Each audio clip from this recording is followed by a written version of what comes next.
दोस्तों, आपको याद ही होगा कि साल 2022 में उत्तर प्रदेश विधानसभा चुनाव की एक रैली में केंद्रीय गृह मंत्री अमित शाह ने राज्य के कानून व्यवस्था में सुधार की प्रशंसा की थी। उन्होंने कहा था कि अब उत्तर प्रदेश में 16 साल की लड़की भी गहने पहनकर रात 12 बजे बिना किसी डर के घूम सकती है। ये बदलाव 2017 में भाजपा के सत्ता में आने के बाद ही संभव हुआ। अमित शाह की ये बोल सोशल मीडिया पर काफी वायरल हुए थे, जहां लोगों ने तरह तरह की प्रतिक्रिया दी थी। लोगों ने राज्य में बढ़ रहे अपराध पर एनसीआरबी का डेटा पेश करते हुए कानून व्यवस्था की पोल खोल दी थी। वहीं अब इस मामले पर समाजवादी पार्टी के नेता और सांसद अखिलेश यादव ने योगी सरकार पर जमकर निशाना साधा है। उन्होंने राज्य में महिलाओं के खिलाफ बढ़ रहे अपराध पर चिंता जताई है और दावा किया है कि यूपी में आज महिलाएं और बच्चियां सबसे ज्यादा असुरक्षित हैं। राज्य में पत्रकार भी सुरक्षित नहीं है। कोई जानकारी आई? बगल के जिले में चले जाएं, लखीमपुर में कई घटनाएं हुई हैं। सीतापुर में आपका ही पत्रकार, आपका ही साथी पत्रकार, सबसे प्रतिष्ठित अखबार, और वो ऐसा अखबार जो भारतीय जनता पार्टी का सबसे खास मालिक है, वो मालिक अपने पत्रकार की जान नहीं बचा पा रहे, अपने पत्रकार का न्याय नहीं दिला पा रहे, और फिर लखनऊ जैसी जगह पर ये घटना हो जाना। और ये पहली घटना नहीं है।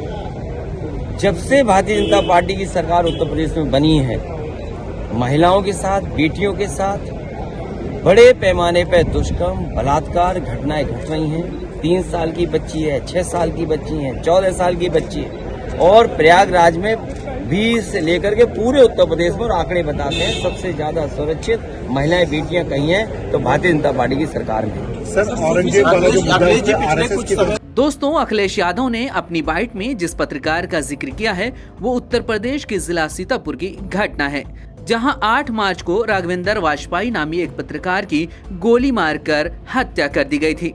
राघवेंद्र एक नेशनल अखबार में बतौर रिपोर्टर काम करते थे। वो अपनी ईमानदारी के लिए जाने जाते थे। उनकी पत्नी का कहना था कि पैसे ले लेते तो शायद नहीं मारे जाते, ईमानदारी से काम कर रहे थे इसलिए मारे गए। आरोप है कि भूमि माफिया और सरकारी अधिकारियों ने उनकी हत्या की है। हालांकि जब इस मामले पर काफी हंगामा हुआ तो पुलिस ने रेवेन्यू डिपार्टमेंट के कई कर्मचारियों से पूछताछ की और 3 लेखपाल समेत 8 लोगों को हिरासत में ले लिया। दोस्तों, उत्तर प्रदेश में बढ़ रहे अपराध के खिलाफ अखिलेश यादव ने योगी सरकार को मीडिया के सामने जमकर धोया और ये भी कहा कि राज्य में विकास ना के बराबर है। कोई भी इन्वेस्टर यहाँ निवेश करने से कतराता है क्योंकि यहाँ अपराध चरम पर है। ये मुद्दे इसलिए उठाए जा रहे हैं कि अगर आप भी अगर कुछ सच दिखा दें और अगर नौकरी चली जाए तो नौकरी नहीं मिलेगी। कई चीजों पे पर्दा डालने के लिए जो घटनाएं हो रही हैं, जिस तरह का कारोबार हो रहा, आप बताइए इन्वेस्टमेंट की बहस कौन सुनेगा? इन्वेस्टमेंट सब चैनलों में हो जा रहा है। हम उत्तर प्रदेश की जनता इंतजार कर रही है कि कोई उद्योगपति आए, यहाँ पर इन्वेस्ट करे, उद्योग कारखाने चले, लेकिन बड़े बड़े पैमाने पर इन्वेस्टमेंट चैनलों में हो रहा है। चैनलों के लोगों को टूर कराया जा रहा है, वो इसलिए कि ऐसी खबरें चलें जो उनके पक्ष की हों। तो आप लोग पर्दा डालने का काम मत करो। डीएसपी का घर जला दिया गया, उसकी गाड़ी फूंक दी गई, पूरी पुलिस पिटी है, करप्शन बड़े पैमाने पर है, बड़े अधिकारी छोटे अधिकारी के साथ छिड़कानी कर रहे हैं। और सोचिए, अगर प्राइम मिनिस्टर की कॉन्स्टिट्यूंसी में ये बातें हो रही हो, एक जेलर ने अपने जूनियर महिला के साथ क्या किया, मारते मारते की जान ले ली वहां पे दलित बेटे के साथ वाराणसी में। तो ये बीएचयू की बेटी को न्याय नहीं मिल पा रहा, और जितने थे वो सब कौन थे? वैसे हालांकि आप सब जानते हैं, सोशल मीडिया पे रहते हैं, योगी जी के साथ कोई तस्वीर नहीं खिंचा सकता। आप अगर पर्सनल तस्वीर खिंचाना चाहें नहीं खिंचा सकते, लेकिन बीएचयू के जिन लोगों ने बेटी के साथ अन्याय किया, घटना की, उन सबकी फोटो थी योगी जी के साथ।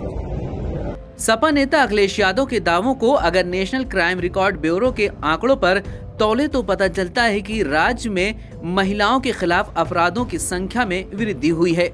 साल 2022 के एनसीआरबी की रिपोर्ट के मुताबिक उत्तर प्रदेश बलात्कार, हत्या, अपहरण, बलात्कार के बाद हत्या और सामूहिक बलात्कार जैसे अपराधों के मामले में नंबर 1 है। इसमें 2022 में 65,743 ऐसे मामले दर्ज किए गए हैं, जबकि 2021 में 56,083 और साल 2020 में 49,385 मामले दर्ज किए गए हैं।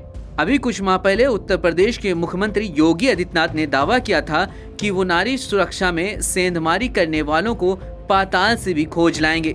2017 में जब वो पहली बार सीएम बने थे तो उन्होंने कहा था कि अपराधी उत्तर प्रदेश छोड़ दें या अपराध छोड़ दें, लेकिन आंकड़ों से लगता है कि यूपी में अपराध और अपराधी अभी भी बने हुए हैं। दोस्तों, आपको क्या लगता है? कमेंट करके हमें जरूर बताएं।